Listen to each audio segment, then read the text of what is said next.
Hace una semana, el Departamento de Estado del Gobierno de los Estados Unidos publicó su informe anual sobre las prácticas de los derechos humanos a nivel internacional. Los datos son para el año 2021 y retratan las condiciones de los países según información oficial o recopilada por fuentes que para el gobierno estadounidense es fidedigna. Para el caso de El Salvador se señalan prácticas como ejecuciones extrajudiciales, desapariciones forzadas y detenciones arbitrarias por fuerzas de seguridad pública. También se menciona la gravedad que significan las acciones de la criminalidad para la vida e integridad de las personas. Además, se remarcan serias preocupaciones sobre el deterioro de la independencia judicial y restricciones a la libertad de prensa y expresión. Con nuestros invitados hablaremos de las implicaciones del informe, además de analizar las condiciones sociopolíticas del país, que tiene 3 semanas bajo un régimen de excepción y que según datos oficiales se han capturado más de 13,000 personas. Aunque en redes sociales han aumentado las denuncias de familiares que señalan detenciones de jóvenes que no tienen vinculación con pandillas y más bien han sido criminalizados por las zonas donde viven. Comenzamos 8 en punto.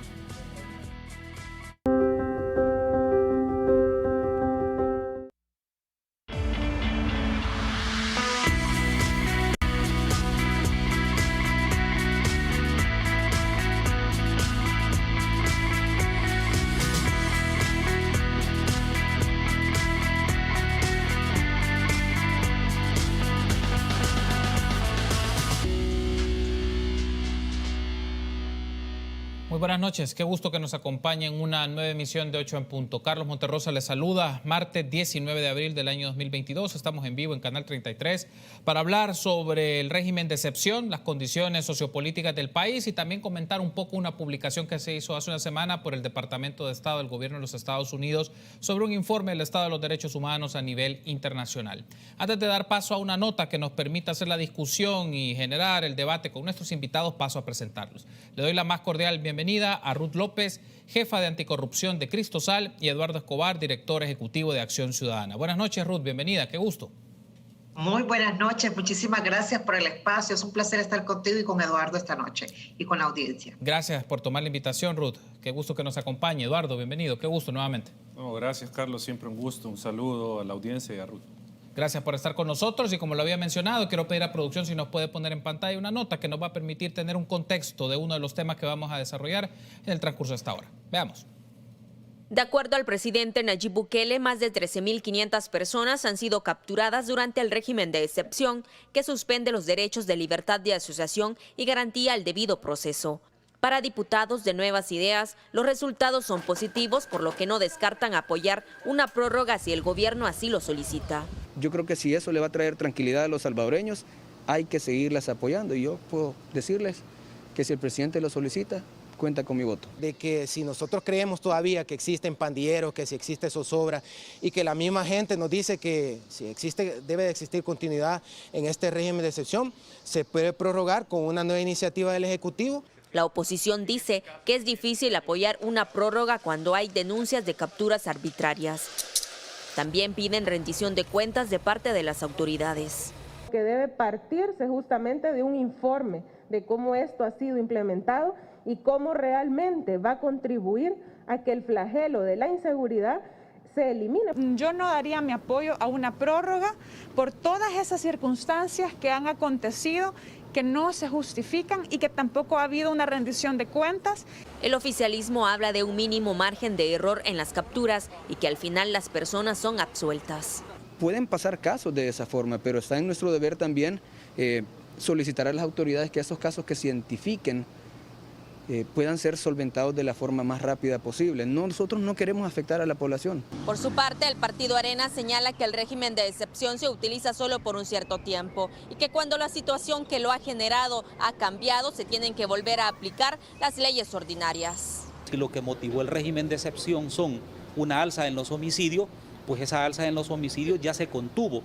Por lo tanto, tiene que empezar a aplicar la legislación ordinaria, a no ser que el gobierno se confiese que no puede solucionar esta situación en el país. El artículo 30 de la Constitución establece que el plazo de suspensión de las garantías constitucionales no excederá de 30 días. Transcurrido este plazo, podrá prolongarse la suspensión por igual periodo o mediante nuevo decreto, si continúan las circunstancias que lo motivan. Si no se emite tal decreto, quedarán establecidas en pleno derecho las garantías suspendidas. Para Teleprensa Canal 33, Doris Chicas. Muy bien, agradecemos a Doris Chicas de Teleprensa por brindarnos esta nota que nos permitirá discutir este tema con nuestros invitados. Ya los he presentado, Ruth López y Eduardo Escobar. Ruth, empiezo con esto.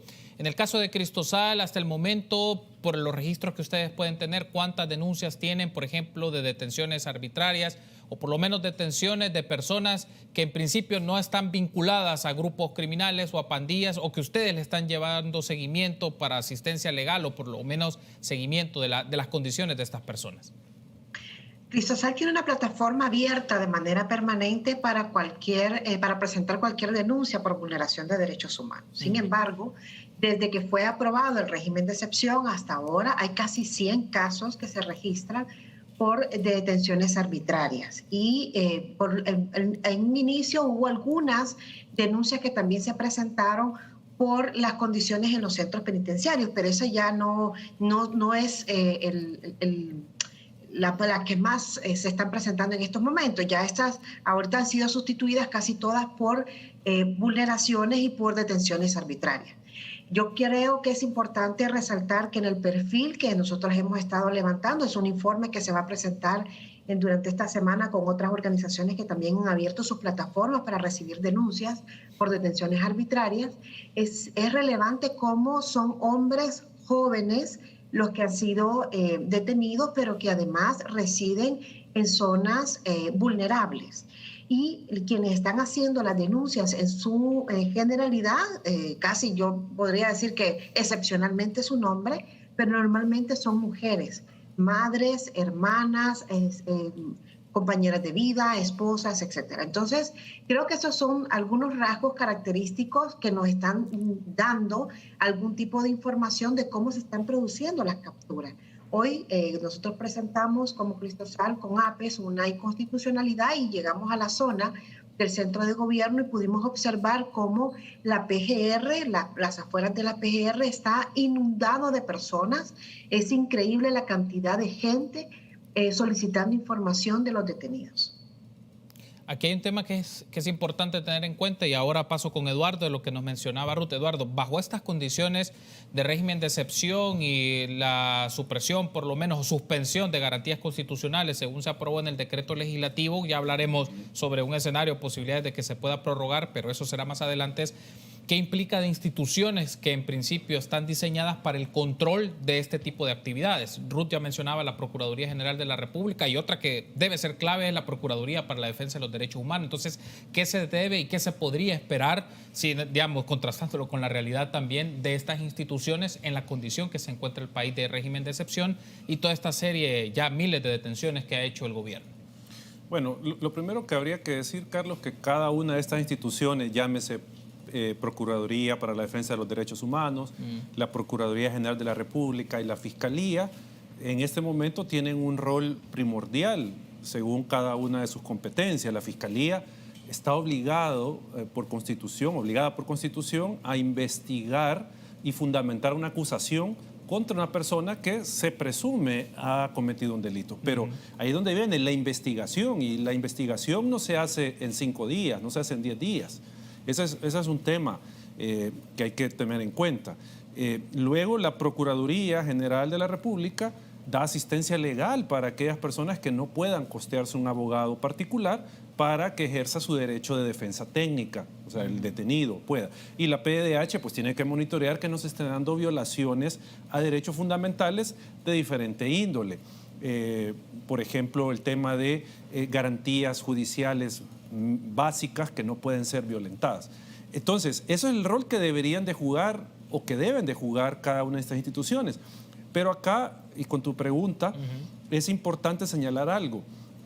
Estas instituciones van a cumplir su rol en la medida que tengan la capacidad de cumplirlo. Y aquí, y de hecho, Carlos, adelantarte, el día jueves vamos a presentar un informe precisamente donde medimos el tema presupuestario de cada institución. ¿Y por qué hacemos esa medición? Precisamente porque un exceso en la demanda de los servicios de estas instituciones las vuelven ineficientes e inoperantes. Es decir, si la Fiscalía se ve desbordada de casos que tiene que investigar, documentar, fundamentar y llevar a un tribunal, sin duda se va a ver sobrepasada en su capacidad, ya no digamos la Procuraduría General de la República, porque según información que se ha conocido, la mayoría de los abogados o todos los abogados que están defendiendo a los incriminados en los delitos por el régimen de excepción son defensores públicos, es decir, defensores que la Procuraduría pone a disposición de la ciudadanía o de estos ciudadanos detenidos. No son abogados particulares hasta donde se conoce. Entonces, estas instituciones tienen los recursos, tienen el presupuesto suficiente para tener la cantidad de personal, sean fiscales, sean procuradores, para atender este exceso de la demanda, porque hablamos de 13,000 casos. Entonces, estás hablando de que se necesitan la cantidad necesaria de procuradores para defensa de estos 13,000 detenidos. Necesitas fiscales. O sea, deja de lado la demanda y la carga laboral que ya tenían los fiscales. Ahora sumale una carga laboral de 13,000 casos, obviamente no los va a llevar uno, o sea, pueden ser casos 100 en un solo requerimiento, pero sumale esos 13,000 casos nuevos en 2 semanas a una institución que tiene en promedio 131 casos nuevos cada año. O sea, cada fiscal tiene 131 casos nuevos. Entonces, súmale eso. Entonces, ¿qué es lo que puede pasar? Y con esto concluyo, Carlos. Que la Fiscalía fundamente deficientemente las acusaciones, pero como hay un órgano judicial que está amedrentado o que está a favor del gobierno, eso no va a tener ningún peso, pero van a ir deficientemente fundamentadas y vas a tener una Procuraduría General que probablemente no dé abasto para la asistencia legal a los casos que se le presenten o lo haga de forma deficiente. Hay un componente que Eduardo menciona, Ruth, es en el caso del Ministerio Público, de la Fiscalía General y su capacidad de investigación y de justificar legalmente toda esta serie de detenciones, digamos, en los casos de personas que están vinculadas directamente a grupos del crimen, de las pandillas y estas expresiones organizadas. Pero viene otro aspecto y lo quiero también llevar por esta línea. ¿Qué significa? Ustedes han mencionado, por ejemplo, Ruth, que la Cristosal y otras organizaciones tienen plataformas abiertas para las denuncias y que van a presentar un informe, pero lo voy a plantear de esta manera. ¿Qué debería de ser de conocimiento público por estas instituciones del Ministerio Público? Es decir, la Fiscalía General de la República, la Procuraduría para la Defensa de los Derechos Humanos y la PGR, la Procuraduría General de la República. ¿Qué debería ser de conocimiento público de las acciones de estas instituciones ante este escenario de régimen de excepción para ver un poco su capacidad de rendimiento y de trabajo? Bueno, de entrada tendríamos que saber, por ejemplo, cuántas audiencias se han celebrado, cuántas personas han sido sometidas a audiencia, cuántas personas han sido liberadas, ¿verdad? El juez, en este caso, al tener conocimiento del caso, pues le ha dado la libertad. Cuántas han sido trasladadas a centros penales, cuántos menores hay procesados, es decir, toda esta información es importante. ¿Cuántos casos ha atendido la Procuraduría para la Defensa de los Derechos Humanos, que también tiene una plataforma abierta de denuncias? ¿Cuántos casos ha representado a la Procuraduría General de la República? O sea, toda esta información tendría que ser información pública y ser actualizada de manera permanente. Yo creo que en este contexto es importante también recordar que bajo este régimen de excepción, nosotros hemos considerado que este es un régimen de excepción que ha sido declarado de manera inconstitucional porque no se justifica a partir de los propios requerimientos que la Constitución establece para decretar un régimen de excepción, que estamos hablando de un estado de guerra, de una invasión de territorio, rebelión, sedición o, como fue decretado en este caso, argumentando que existía una grave perturbación también del orden público. Pero, y esto es importante justamente por lo que vamos a analizar más adelante, de si la prórroga se corresponde o no. Y aquí yo creo que es necesario tener en cuenta esa exigencia de la proporcionalidad, porque además se están utilizando estas capacidades del Estado donde no hay una respuesta también de defensa de aquellos ciudadanos que han sido detenidos de manera arbitraria.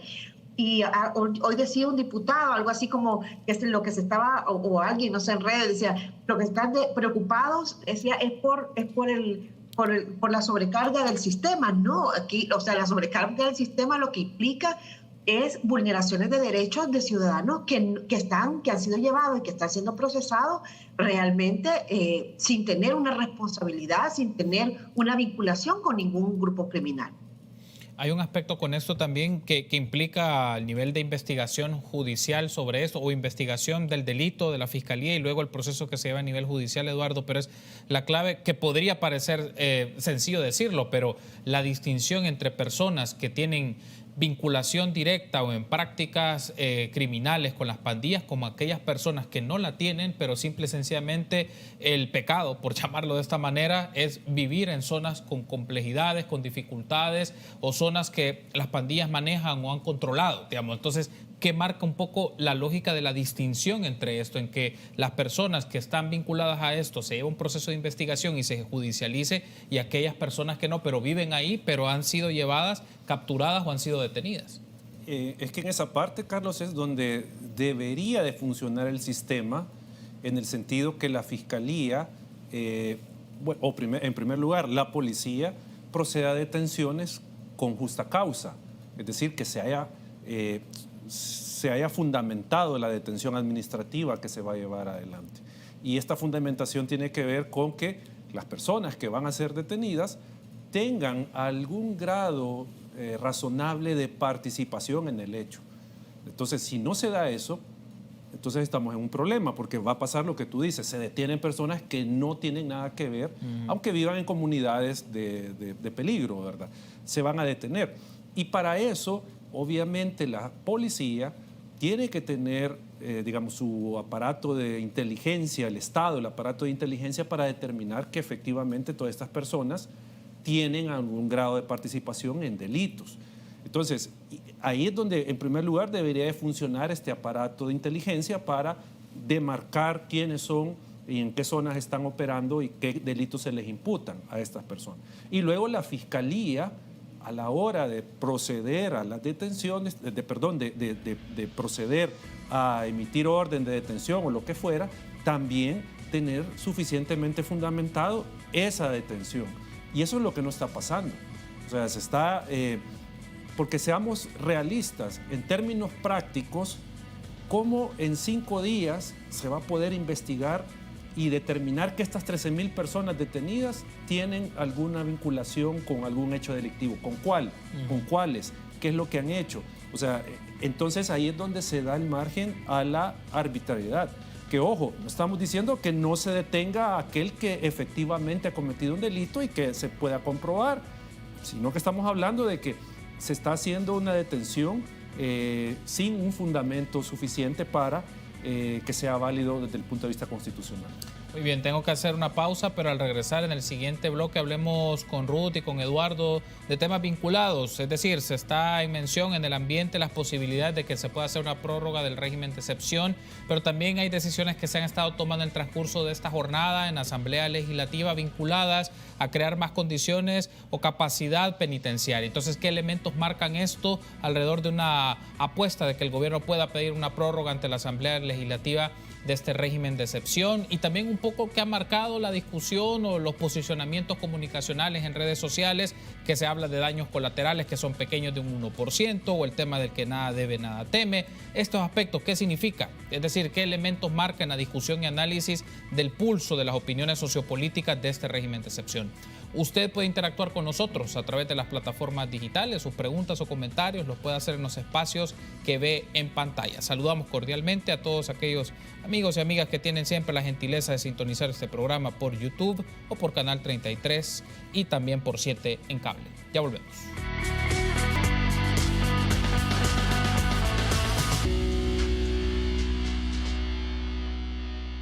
Muy bien, seguimos platicando sobre el régimen de excepción y ya vamos a hablar también del informe que publicó el Departamento de Estado del Gobierno de los Estados Unidos sobre el estado de los derechos humanos a nivel internacional, y vamos a enfatizar obviamente en el caso de El Salvador. Platicamos con Ruth López, jefa de anticorrupción de Cristosal, y Eduardo Escobar, director ejecutivo de Acción Ciudadana. Ruth, un aspecto acá que hay que tener presente: ¿cuáles son los riesgos o cuáles son las implicaciones para lo que se puede entender o denominar como Estado de Derecho, para las condiciones sociales? El tema que se mencione que toda esta serie de capturas, por ejemplo, puede darse un margen de error, que se hable de un 1% de un margen de error, o de daños colaterales, o esta frase que también se puede hacer como tener eco en las personas como el que nada debe, nada teme. Lo vamos a plantear así: ¿cuáles son los riesgos de esta serie de nociones o interpretaciones de los sucesos que se están dando y distinguir entre casos y situaciones que están sustentadas legalmente por vinculaciones con grupos de pandillas y cuáles casos no lo son? Bueno, en primer lugar, lo que se está pretendiendo con este tipo de expresiones es de minimizar un daño que se le causa no solo a una persona, a la persona que es detenida, sino a un núcleo familiar. Aquí estamos hablando de hijos, de todo el núcleo, de hijos, de esposos, de padres, hermanos, madres, que conforman el núcleo familiar de una persona que es detenida de manera arbitraria, de lo que esto significa para el sujeto, para el individuo, para la persona en su comunidad, el estigma que le acompaña, pero además los daños que puede sufrir dentro de una celda, encontrándose con personas que sí han cometido delitos. O sea, este tipo de margen de error, de daños colaterales, es realmente banalizar la vida de las personas. Es una actitud deshumanizada sin tener en cuenta, como ya les comentaba, los daños que se producen. Por ejemplo, en el caso de los menores. O sea, aquí el régimen de excepción suspendió por 15 días. O sea, se puede llevar hasta 15 días la detención administrativa, que normalmente es de 72 horas. El régimen de excepción lo amplía. Sin embargo, en el caso de los menores, por ejemplo, según el artículo 35 de la Constitución, tienen una protección diferente porque tienen una ley especial. Y el artículo 53 de la Ley Penal Juvenil, que no ha sido modificada, establece que tiene que ser en 72 horas presentarse ante el juez. Yo creo que esto es bastante grave porque se están produciendo detenciones arbitrarias de menores que ya en el contexto social en el que nos encontramos no significa que no existan menores infractores. Lo que estamos hablando es que hay menores que han sido detenidos de manera arbitraria, y esto implica que, llevados a un lugar donde hay menores que han cometido delitos, pues entonces puede definitivamente cambiarle la vida a esta persona y a toda su familia. Yo creo que es bastante penoso, vergonzoso como seres humanos, tratar de minimizar el daño que se le puede causar a una persona en una situación como esta. Con estos aspectos que menciona Ruth también, Eduardo, hay un factor que puede existir, expresiones de la opinión pública que puedan respaldar estas medidas o estas acciones que está haciendo el gobierno, pero se está dejando de lado los efectos que esto puede generar, no solo en el tema de los derechos humanos, si lo vemos como una estructura amplia, sino por esto que le consultaba a Ruth, el tema de implicaciones o riesgos que se pueda legitimar ante la opinión pública, acciones o medidas que pueden afectarle a personas que no están involucradas en esto, y que la situación y que lo que les ha ocurrido es por las zonas en donde viven o donde se desplazan. Sí, Carlos, pero yo creo que hay un problema, creo que todavía mayor, y no estoy desmeritando el que se detengan personas que injustamente, pero creo que en el fondo, Carlos, para nuestra sociedad esto significa al final desconocer nuestros derechos, aceptar que un gobierno nos pueda quitar nuestros derechos.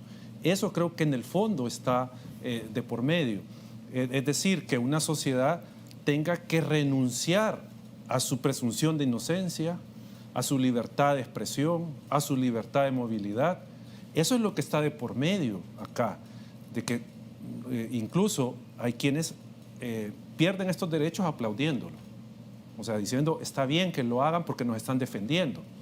Entonces, creo que en el fondo, Carlos, eso es lo que a mi juicio está o va más allá del tema de ese margen de error que dice el presidente de la República, porque yo invitaría a los funcionarios de gobierno a que pasen 3 días detenidos. Vamos a ver si es un margen de error, como ellos lo llaman.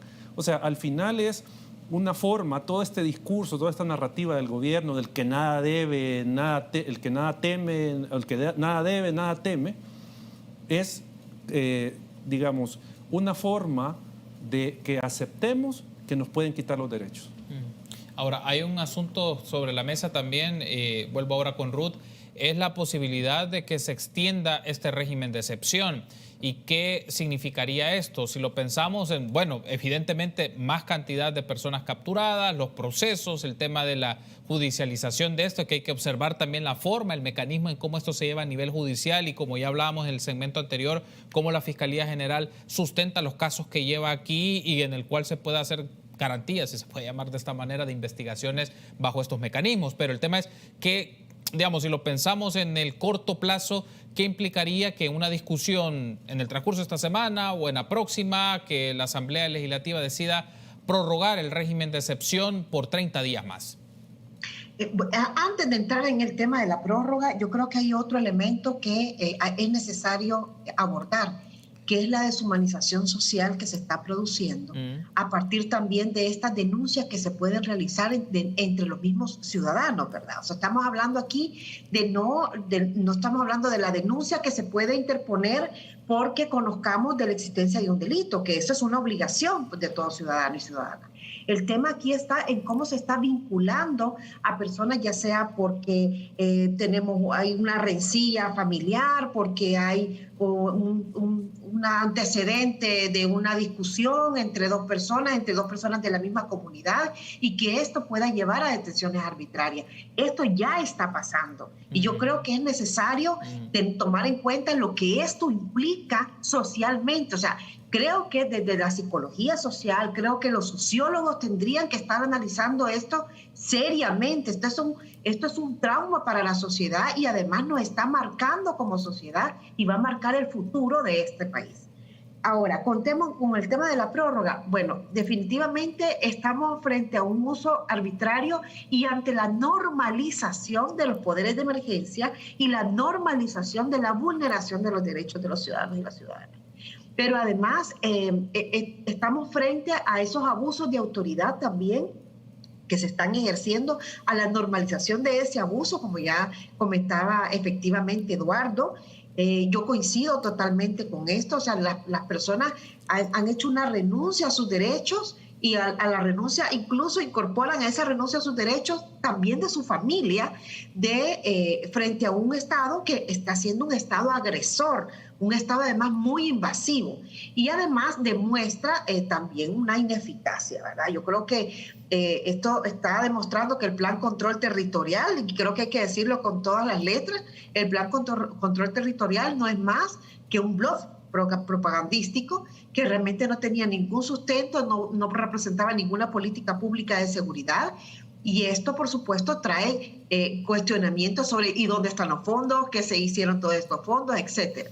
Porque además, ya como colofón de todo este proceso, o bueno, al menos un colofón intermedio, creo que hay que tener en cuenta las reformas que se han aprobado, que se aprobaron el 30 de marzo, y las reformas que se han aprobado posteriormente, las del 5 de abril, vinculadas al tema de los periodistas, a la libertad de expresión, y hoy con la aprobación de una ley especial para la construcción de nuevos centros penales, cuando los centros penales, haber quitado 3 centros penales, había sido se anunció con bombos y platillos, se anunció con mucha fanfarria por parte del gobierno como parte del control territorial.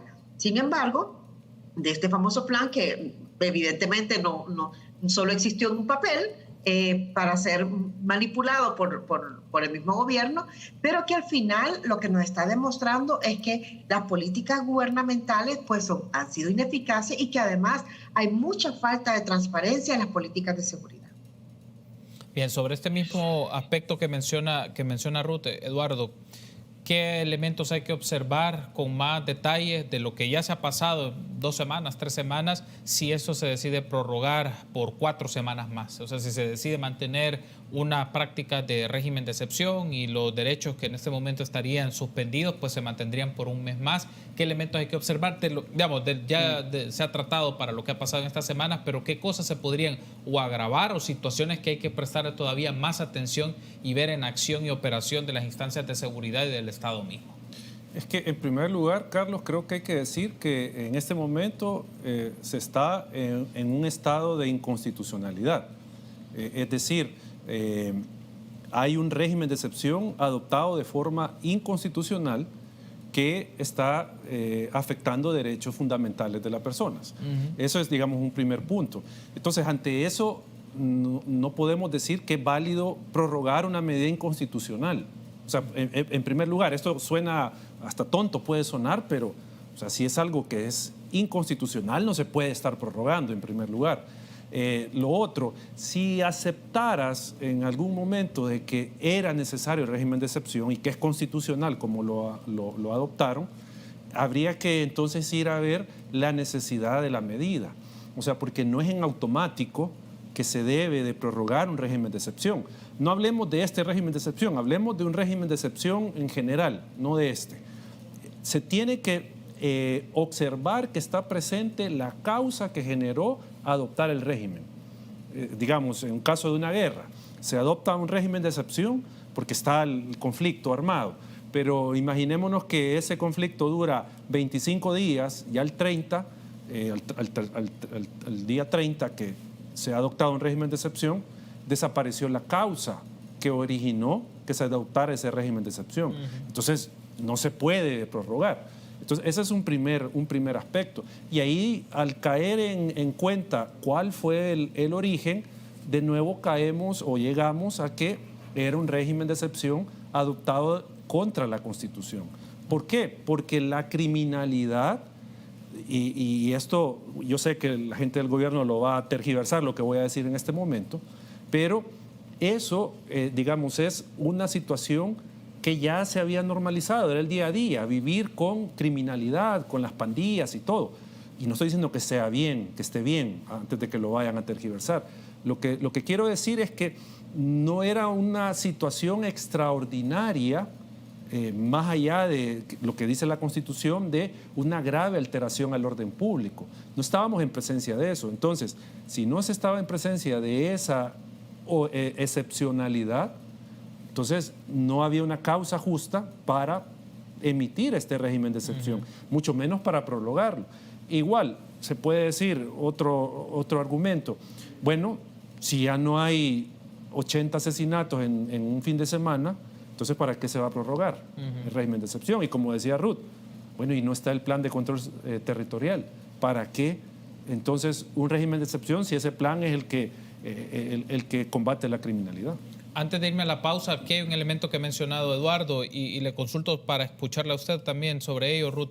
El tema es, digamos, la razón, la causa que puede justificar una solicitud de régimen de excepción. El tema es qué tipo de causa se puede presentar. Para la del régimen de excepción de hace unas cuantas semanas, el alza de los homicidios que se dieron en cuestión de 3-4 días, pero el tema es ahora qué tipo de elemento causa podría justificar, si se puede llevar de esta manera, justificar legalmente esto, o puede llevarnos a un patrón de que se puede, independientemente del tipo de causa, sea mantener esta lógica de estar en régimen de excepción en ciertos momentos, otros momentos no, y así sucesivamente, o en situaciones que el gobierno considere que pueda generarle alguna afectación. Yo creo que esto se va a mantener, Carlos. O sea, esto es, realmente va a ser una política del gobierno, mantener el régimen de excepción, estoy casi segura. Y para eso no va a necesitar ni tener que argumentar mucho. Es decir, ya estamos en un régimen de excepción inconstitucional, se han suspendido derechos que no pueden ser suspendidos, incluso según la Convención Americana de Derechos Humanos, como el derecho a la defensa, por ejemplo, de tener un abogado de manera inmediata. Eso es una suspensión de un derecho que no es posible.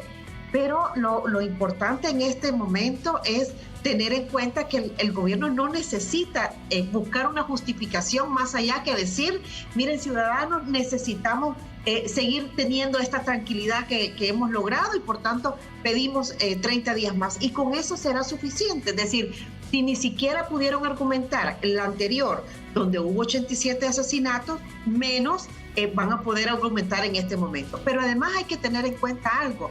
Ya allá por la década de los 90 hubo una inconstitucionalidad que fue resuelta precisamente donde se estableció que el aumento de los homicidios en un momento determinado no era una causal suficiente para establecer, en ese momento se hablaba de un régimen de emergencia, de un estado de emergencia. Imagínense ustedes un régimen de excepción que es mucho más gravoso porque suspende derechos y garantías de los ciudadanos. O sea, yo creo que aquí no es un tema de cuál será la razón que van a argumentar para prorrogar el régimen. Simplemente es la voluntad del presidente y se va a prorrogar. Muy bien, tengo que hacer una pausa, pero en el último segmento le voy a dar paso a las preguntas o comentarios que pueden llegar a través de las redes sociales. Y quiero invitarle a usted a interactuar con nosotros. Quiere formular preguntas a nuestros invitados. Ahí aparecerán en pantalla las plataformas digitales. Y también en el último segmento vamos a retomar el informe del Departamento de Estado del Gobierno de los Estados Unidos. Ya volvemos.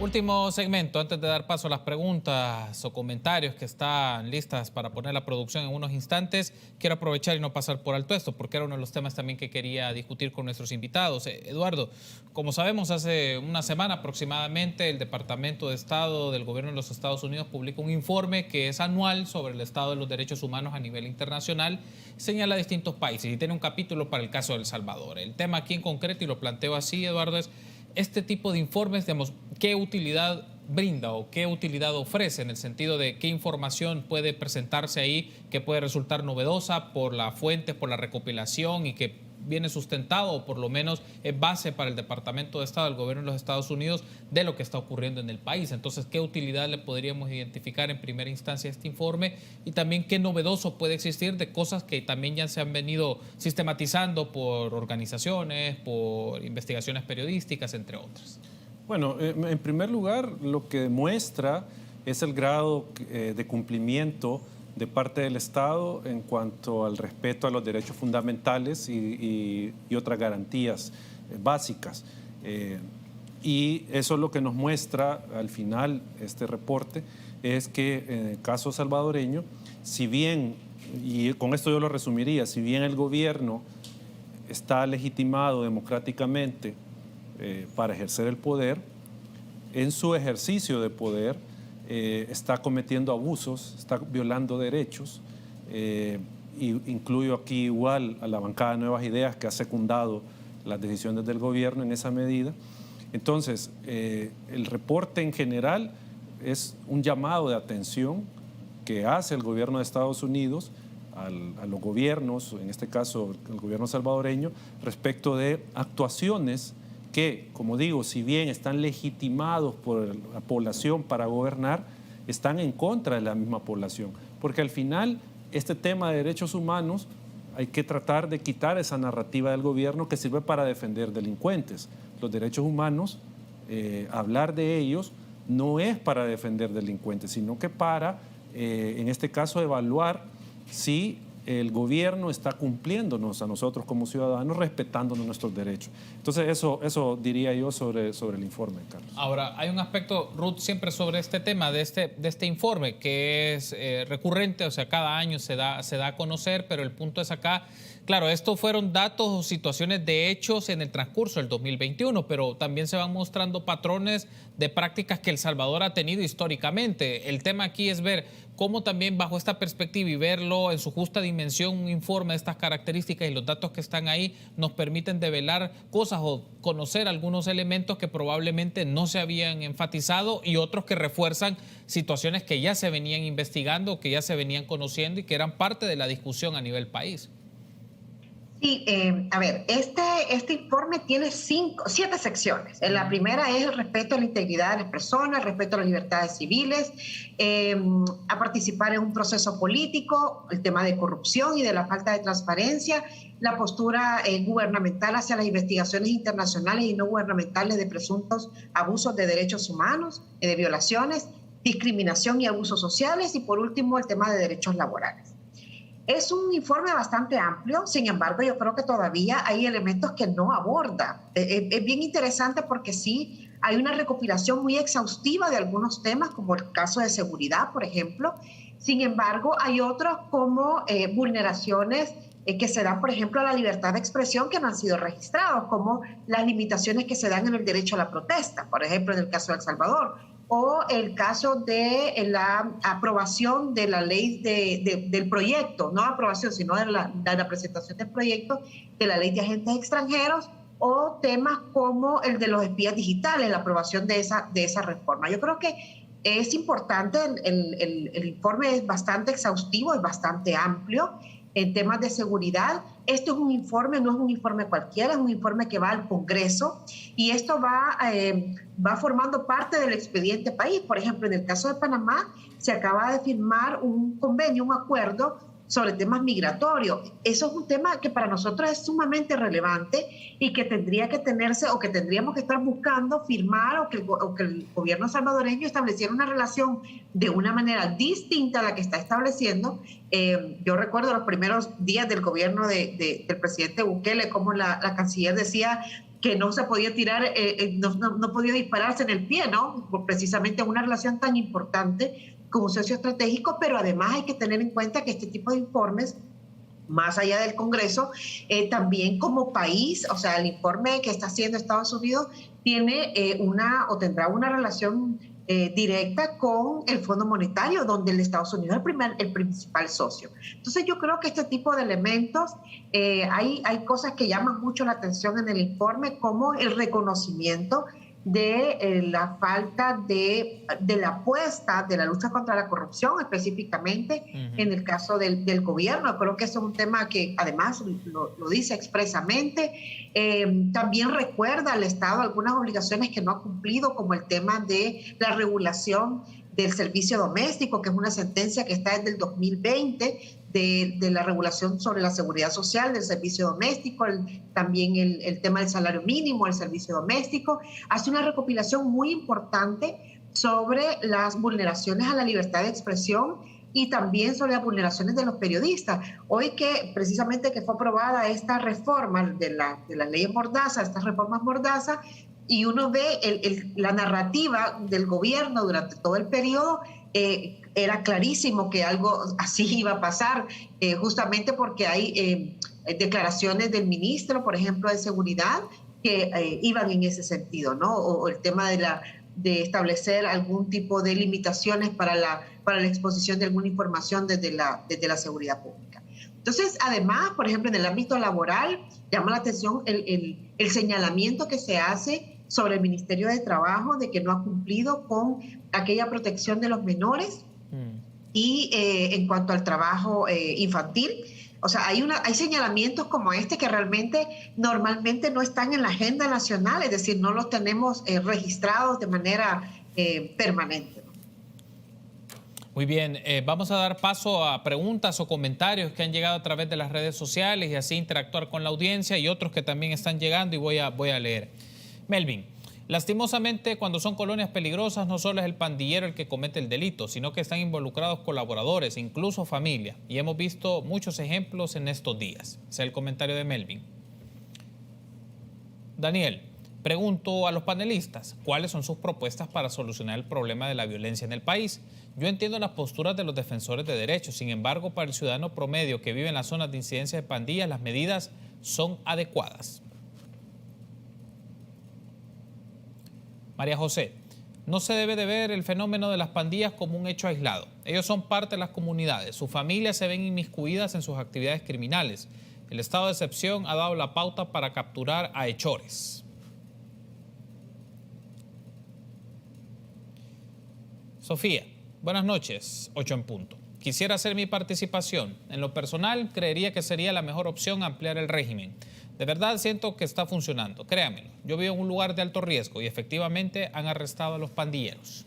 Ese es el comentario de Sofía. Muy bien, ese es el comentario. Si tenemos más, pues me indicará producción y lo vamos a pasar para la interacción con nuestros invitados. Empezamos con Eduardo. Es curioso, de estos comentarios, Eduardo, aparecen por lo menos de los 4 o 3 que mencionan el tema que no solamente hay que ver a la figura de las personas involucradas en las pandillas, sino su red familiar, porque se asocia, según los comentarios o lo que afirman estos comentarios, que son parte también de esta dinámica. No, claro. Es que yo creo que hay que poner algo sobre la mesa, Carlos. Nadie está diciendo que no se investiguen, que no se lleven a juicio y que no se condenen a pandilleros que han cometido delitos. O sea, eso es lo que debe de hacer, pero ahí es donde viene el punto.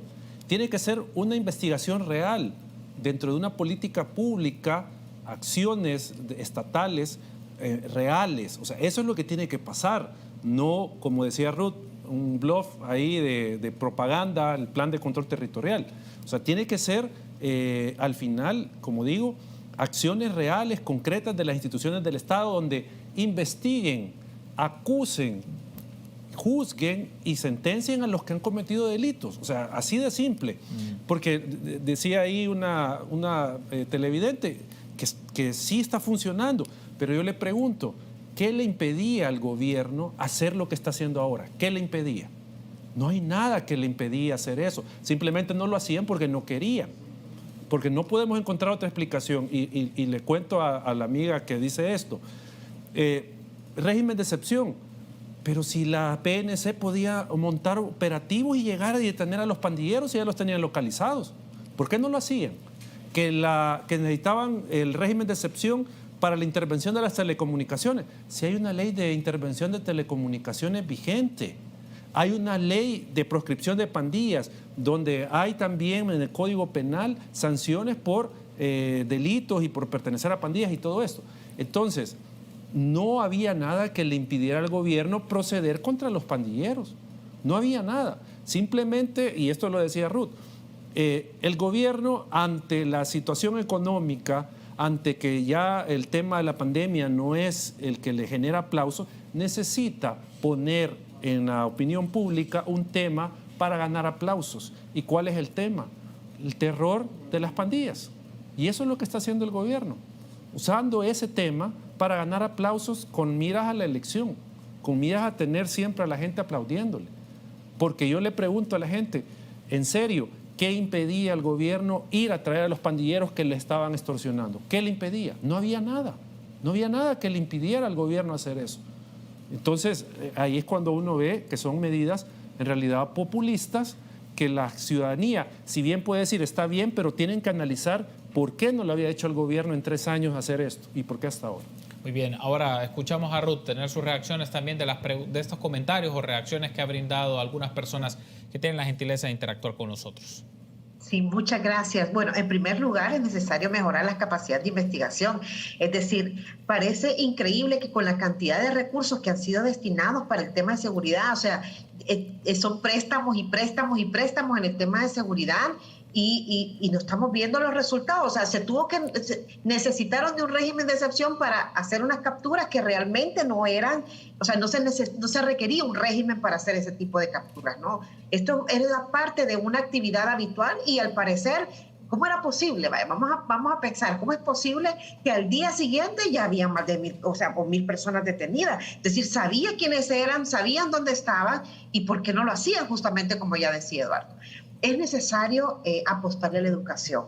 Yo creo que el tema de la educación es fundamental, pero además generar programas sociales, es decir, cuando salieron de los cubos, bueno, parecía ser una oportunidad en medio de toda la nebulosa de un programa incipiente de este gobierno, porque no significa que no hubiesen habido antes, sobre la reinserción social o sobre la readecuación de ese tejido social en la comunidad.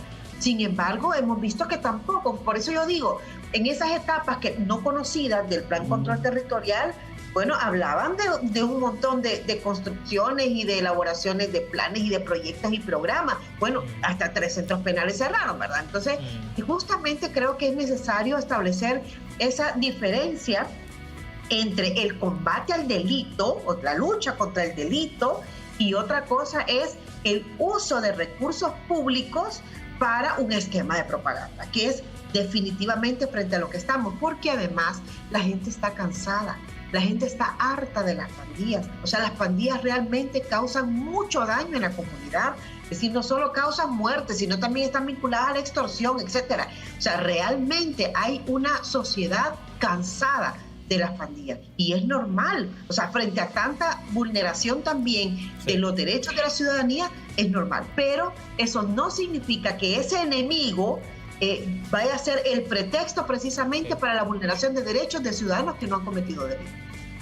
Muy bien, quiero darle las gracias a Ruth López, jefa de anticorrupción de Cristosal, y Eduardo Escobar, director ejecutivo de Acción Ciudadana, por habernos acompañado esta noche y analizar uno de los temas que está en opinión pública, el régimen de excepción, sus implicaciones legales, sociopolíticas, entre otros aspectos. Gracias, Ruth, por habernos acompañado, muy amable. Muchas gracias a ustedes. Gracias por haber estado con nosotros. Gracias, Eduardo, también. No, gracias. Un saludo a la audiencia, Carlos. Gracias por habernos acompañado. Será hasta mañana, entonces, 8 de la noche. Se queda con el Gráfico TV. Que a todo vaya muy bien.